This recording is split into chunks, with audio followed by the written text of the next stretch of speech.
Anjos, os primeiros nas hierarquias.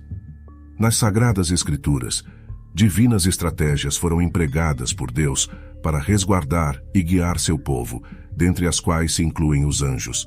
Estes celestiais seres, poderosos e ativos, operam como diligentes servos divinos. Cada alma resgatada desfruta da companhia não somente de um, mas de vários anjos à sua disposição. O domínio dos anjos se estende tão grandiosamente quanto o próprio universo criado por Deus. A crença na Bíblia abre as portas para a confiança em seu notável ministério. Eles atravessam as fronteiras temporais e geográficas, transpassando tanto o Antigo quanto o Novo Testamento, sendo mencionados de maneira direta ou indireta quase 300 vezes. Nos períodos de aflição tanto física quanto espiritual, quando enfrentamos ataques e situações ameaçadoras de diversas naturezas, aqueles que depositam sua confiança no Senhor encontram nele um poderoso guardião. Em última instância, nossa defesa provém de Deus, como evidenciado no Salmo 18. Ele age como um escudo para todos aqueles que buscam refúgio em sua presença. Assim como Davi, que recorreu aos anjos, também Jesus e Davi compartilharam a crença na tangível existência desses seres celestiais. Davi se manteve em constante interação com os anjos, solicitando seu auxílio em muitas ocasiões, o que lhe permitiu conquistar as batalhas travadas ao longo de sua vida. Ele frequentemente enviava esses mensageiros celestiais para perseguir seus inimigos. O salmista expressou a convicção de que o Deus de Jacó seria seu protetor, enviando o auxílio do seu santuário e lembrando-se dos sacrifícios feitos. Enquanto alguns depositam sua fé em forças terrenas, como cavalos e carros, é aquele que segue os termos do pacto que encontra a defesa provida por Deus. Pois a proteção de Deus é o alicerce que os manterá de pé, mesmo quando todos ao redor estiverem desmoronando. Estas palavras ecoam no Salmo, no capítulo 35, versículos de 4 a 6. Que sejam envergonhados e desonrados aqueles que procuram tirar minha vida. Que aqueles que tramam o mal contra mim sejam repelidos e humilhados. Que eles se assemelhem à palha levada pelo vento, enquanto o anjo do Senhor os guia em seu trajeto. Que o caminho deles se torne tenebroso e escorregadio, com o anjo do Senhor em sua perseguição. Para enfatizar, Davi dirigiu 2 vezes sua prece, buscando a intervenção do mensageiro especial de Deus, o próprio anjo do Senhor. Davi estava justificado em clamar por aqueles que se opunham a ele sem causa. Em alguns momentos, Deus protege seu povo ao enviar um de seus anjos para atender nossas necessidades físicas. Uma das narrativas exemplares é a história de Hagar, encontrada no livro de Gênesis, capítulo 21. Depois de ser expulsa da família de Abraão devido a conflitos com Sara e Isaque, Hagar e seu filho Ismael se viram vagando no deserto, enfrentando a escassez de água. Podemos dirigir nossas orações com base no mesmo princípio, confrontando nossos adversários espirituais, ou seja, os principados e potestades que travam batalhas contra nós no reino espiritual. O diabo urde ciladas e engenhosas estratégias contra nós, delineando uma abordagem que evidencia outra forma pela qual Deus demonstra sua proteção e zelo por seu povo. Através de seus mensageiros celestiais, Deus envia sua assistência e cuidado, instruindo-os a preservar e sustentar seu povo. Enquanto esses anjos nos vigiam, não podemos com precisão determinar se eles repulsam demônios, anulam tramas espirituais ou mesmo afastam sutis forças físicas, como doenças que desconhecemos. Talvez, um dia, fiquemos surpresos ao testemunhar os múltiplos serviços que essas entidades invisíveis nos renderam, como tão bem expresso por Spurgeon. Recordemos constantemente que esses anjos são emissários de Deus, designados e comissionados por Ele para cumprir suas missões. Sob sua autoridade, eles operam e são responsáveis por executar seus mandamentos. De Deus provém estas expectativas, e a Ele somente é devida a gratidão por sua ajuda. De fato, é expressamente declarado que os anjos não devem ser alvo de orações ou louvores, mas sim somente Deus, a quem eles servem exclusivamente, conforme salientado por Clarke. Movidos por um amor inesgotável por Deus, os anjos agem em consonância com esse sentimento. David, ao falar dos anjos, proclama que aquele que habita no refúgio do Altíssimo permanecerá sob a sombra do Todo-Poderoso. Os anjos recebem a incumbência de zelar por nós em todos os nossos caminhos, sustentando-nos para que não tropecemos em pedras no nosso percurso, como nos é revelado no Salmo 91, versículos 1 e 11 até 12. Ao longo das Escrituras, encontramos relatos de triunfos do povo de Deus sobre adversidades aparentemente impossíveis, tanto em batalhas físicas quanto espirituais. Visitantes angelicais escoltaram muitos dos habitantes de Sodoma antes de sua destruição, conforme registrado em Gênesis 19.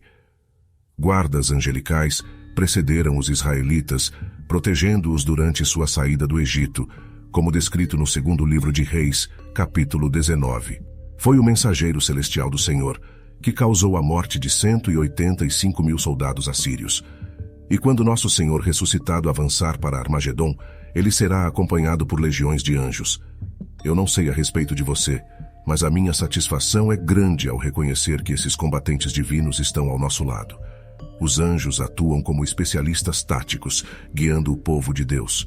No livro de Gênesis, capítulo 31, encontramos Jacó envolto em uma situação complexa. É uma tranquilidade para o povo de Deus saber que os resultados não são uma preocupação premente. O foco está em obedecer aos planos divinos. Como verdadeiros proverbiais, os anjos equipam o povo de Deus para a vitória. Na Bíblia, encontramos inúmeros outros exemplos de orientação angelical.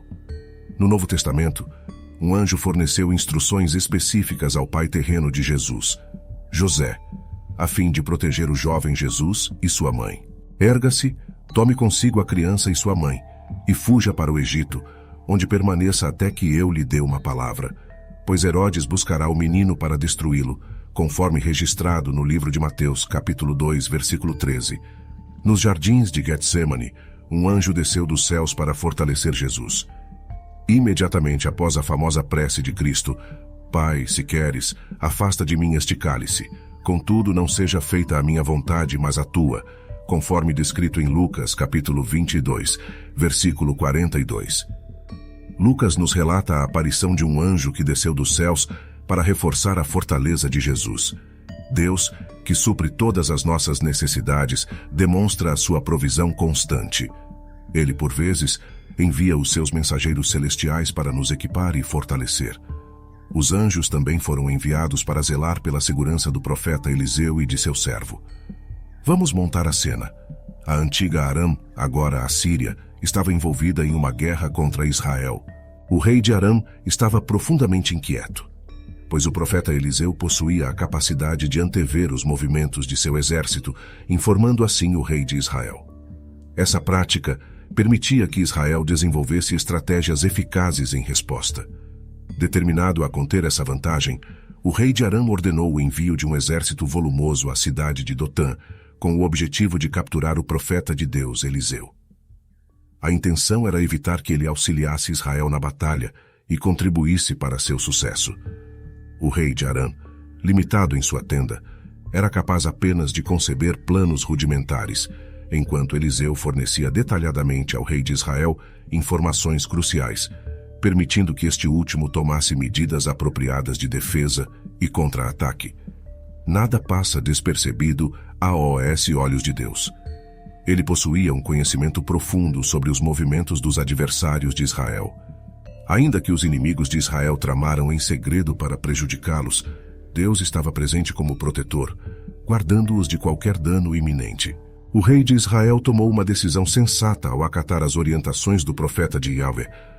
Quando Eliseu compartilhou com o rei de Israel os movimentos dos líderes arameus, ele não apenas revelou o poder de Yahvé por meio de seu nome, mas também demonstrou ao rei arameu que o Senhor era o protetor de Israel. A bênção divina sobre o povo de Deus não apenas os favoreceu, mas também serviu de exemplo para outros, reafirmando a soberania do Senhor. O Senhor, por meio de Eliseu, revelou muitos dos planos dos inimigos, o que levou o rei dos arameus a ficar furioso e acusar seus servos de abrigar um espião israelense. Ao perceber que o profeta de Israel, Eliseu, era a origem de suas dificuldades, o rei dos arameus despachou cavalos, carruagens e um imenso exército para capturá-lo. No entanto, devido ao fato de que esse era o mesmo profeta que havia curado o comandante do exército de Aram, ele não pôde ser facilmente capturado. Quando os servos de Eliseu se depararam com a imensa força inimiga que cercava a cidade, eles expressaram sua preocupação, clamando: "Ó meu mestre, o que devemos fazer?" No entanto, Eliseu não se deixou abalar por isso. Ele enxergou a situação com olhos cheios de fé e proclamou: "Aqueles que estão conosco superam aqueles que estão com eles." Essa afirmação ecoa a exortação do apóstolo João aos crentes: "Aquele que está em você é maior do que aquele que está no mundo", conforme registrado na primeira epístola de João, capítulo 4, versículo 4. Quando nos alinhamos com Deus, nossos adversários estão constantemente em desvantagem numérica. E assim, Eliseu recorreu à oração suplicando: "Abre-lhe os olhos, Senhor, para que ele veja." E o Senhor respondeu, abrindo os olhos do servo, que então viu as colinas repletas de cavalos e carruagens de fogo ao redor de Eliseu. No segundo livro de Reis, capítulo 6, versículo 17, encontramos o relato de que, quando os servos de Deus estão alinhados com sua vontade e empenhados em cumprir seu propósito, eles se tornam praticamente invulneráveis até que a tarefa seja concluída. Em um momento em que o inimigo se aproximou de Eliseu, ele não hesitou em recorrer à oração ao Senhor. Eliseu pediu que o exército inimigo fosse atingido com cegueira, e assim foi feito, como ele havia solicitado. Eliseu então se dirigiu aos soldados cegos, esclarecendo que aquele não era o caminho certo, nem aquela a cidade que buscavam. Guiou-os até Samaria, onde após chegarem à cidade, Eliseu intercedeu novamente, orando ao Senhor: "Dê a esses homens a capacidade de enxergar, Senhor, para que possam visualizar claramente." Em resposta, o Senhor abriu seus olhos e, quando olharam, viram-se no interior de Samaria. O Senhor atendeu à súplica de Elias e seu servo testemunhou o exército celestial de Deus, cavalos e carros de fogo, cercando Eliseu. Era como um muro de proteção divina. A intervenção divina se manifestou ao provocar a cegueira no exército inimigo, permitindo que Eliseu os conduzisse diretamente ao acampamento de Israel. Passados séculos desde o episódio da abertura dos olhos do servo de Eliseu, o apóstolo Paulo escreveu que devemos nos revestir com a proteção de Deus, preparando-nos para enfrentar as batalhas espirituais que se apresentam diante de nós. Chegamos ao final deste vídeo abençoado. Esperamos que tenha tocado o seu coração e fortalecido a sua fé. Se você gostou, deixe o seu amém nos comentários e compartilhe essa mensagem com seus irmãos em Cristo. Não se esqueça de se inscrever no canal para receber mais conteúdos edificantes. Agradecemos a sua presença e que Deus continue abençoando a sua vida. Até a próxima, em nome do Pai, do Filho e do Espírito Santo. Amém.